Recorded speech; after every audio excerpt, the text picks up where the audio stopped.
Bonjour, bonsoir tout le monde. Eh bien, comme toujours, tout dépend du moment où vous tombez sur la vidéo. Alors, c'est Mr. P-Boy, comme vous le savez déjà, et c'est un réel plaisir pour moi de vous retrouver aujourd'hui pour une nouvelle étape de notre apprentissage de l'anglais, bien sûr.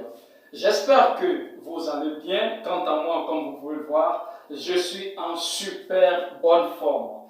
Les amis, aujourd'hui, nous allons apprendre à conjuguer un verbe au présent de l'indicatif en anglais. C'est pas compliqué. Suivez bien. Mais bien avant d'arriver là où nous voulons y arriver, nous avons fait une petite remarque et c'est très important. Nous avons remarqué que en nous enseignant l'anglais, ou j'allais dire en nous apprenant à conjuguer un verbe à un temps précis, on ne nous dit pas précisément quand est-ce qu'il faut utiliser ce temps-là. Alors que c'est très primordial parce que en anglais, chaque temps que nous utilisons, vous allez voir que c'est subdivisé en au moins 3 temps. C'est-à-dire les temps de la conjugaison sont subdivisés en au moins 3 temps. Quand nous prenons le présent de l'indicatif par exemple, le présent de l'indicatif est divisé en 3 différents temps, à savoir le simple present qui est présent de l'indicatif, present continuous qui est présent progressif en français, et le present perfect qui correspond un peu au passé composé en français. Mais tant qu'on ne nous dit pas à quel moment précisément utiliser le simple present, nous aurons du mal à utiliser et bien évidemment,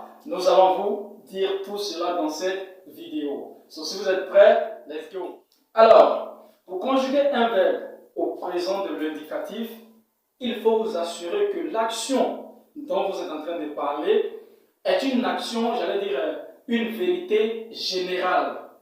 Quand je dis vérité générale, par exemple, tout le monde meurt. C'est une vérité générale. On vit, c'est vrai, mais on va mourir un jour. Donc, tout le monde meurt. Du coup, c'est une vérité générale. Et là, si vous voulez dire cela en anglais, vous utilisez le simple present.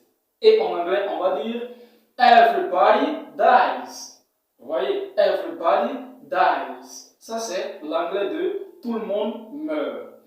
En plus de cela, vous devez vous rassurer que c'est un fait ou une action répétitive. C'est-à-dire, par exemple, vous dites tous les lundis ou bien le lundi, je vais à l'école. C'est-à-dire que chaque lundi, vous partez à l'école. Donc, c'est une répétition. Et dans ce contexte-là, nous allons utiliser le simple present qui est le présent de l'indicatif en français. Et là, on va dire on Mondays, I go to school. On Mondays, I go to school. Vous voyez? Là, nous utilisons le présent de l'indicatif.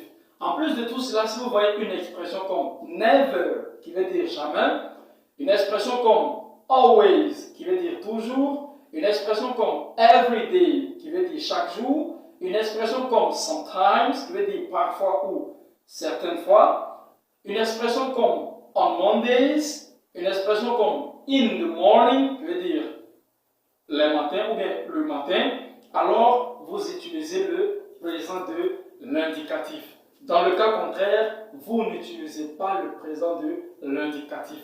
Donc, vous rassurer d'abord que l'action soit une vérité. L'action, j'allais dire, qui se déroule a un lien avec une vérité générale ou un fait ou une action répétitive ou les expressions que je viens de vous citer. Là, si vous voyez une de ces expressions-là, alors là, vous conjuguez, ou j'allais dire, vous utilisez le present simple qui est le présent de l'indicatif. Dans le cas contraire, vous n'utilisez pas le présent de l'indicatif. Là, actuellement, où je vous parle, là, l'action se déroule au moment où je parle. Là, on n'utilise pas le simple present, mais plutôt le present continuous. Ce qui veut dire présent progressif en français. Donc, il faudra faire très attention avec l'utilisation des temps en anglais.